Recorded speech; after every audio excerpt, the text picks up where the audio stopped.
भारत और चीन दोनों देशों की हिंसक झड़प ने एक नए विवाद को जन्म दे दिया है। चीन की विस्तारवादी सोच कोई नई नहीं है।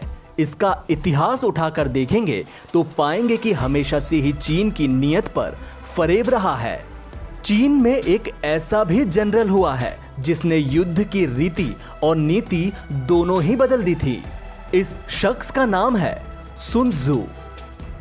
जी हाँ, ये वही शख्स है जिसके नक्शे कदम में आज भी चीन की सेना चलती है। इसके जन्म की कोई पुख्ता तारीख नहीं है, लेकिन ये कहा जाता है कि 544 ईस्वी पूर्व में इसका जन्म हुआ था। सुन त्सू को एक समय में चीन सेना का सबसे बड़ा रणनीतिकार माना जाता था। चूंकि वह एक शानदार रणनीतिकार होने के साथ साथ एक सफल लेखक भी रहा है। सुन त्सू ने द आर्ट ऑफ वॉर किताब की रचना भी की थी। सुन त्सू के बारे में कई दिलचस्प कहानियां सामने आती हैं। आमतौर पर बचपन में बच्चों को खेलने का शौक होता है, लेकिन सुन त्सू के मामले में बताया जाता है कि इसे बचपन में युद्ध करने का शौक था।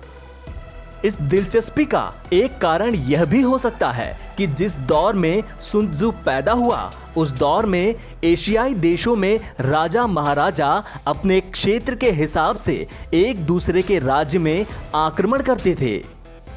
इस कारण से छोटे छोटे कबीले अपनी इच्छा के अनुसार युद्ध के मैदान में अपने शासकों को समर्थन देने के लिए कूद पड़ते थे। इस दौर में युद्ध के किस्सों को सुनकर सुन त्सू बड़ा हुआ।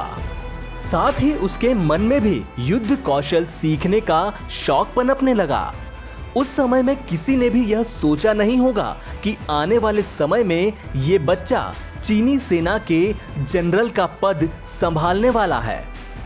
सुन त्सू के लेख और उसकी किताबों को पढ़ने के बाद आप खुद ही आकलन लगा सकेंगे कि जीत के लिए किसी भी छल कपट का साथ लेना इसके युद्ध का हिस्सा था, जो कि चीनी सेना आज भी इस्तेमाल कर रही है। चीनी सेना लगातार भारत पर छल कपट से विस्तारवादी सोच को कायम बनाना चाहती है। युद्ध को और उससे जुड़ी नीतियों को जानने में जो महारत चाइना के सुन त्सू ने हासिल की, शायद ही आज कोई और मिलिट्री लीडर हासिल कर पाया हो।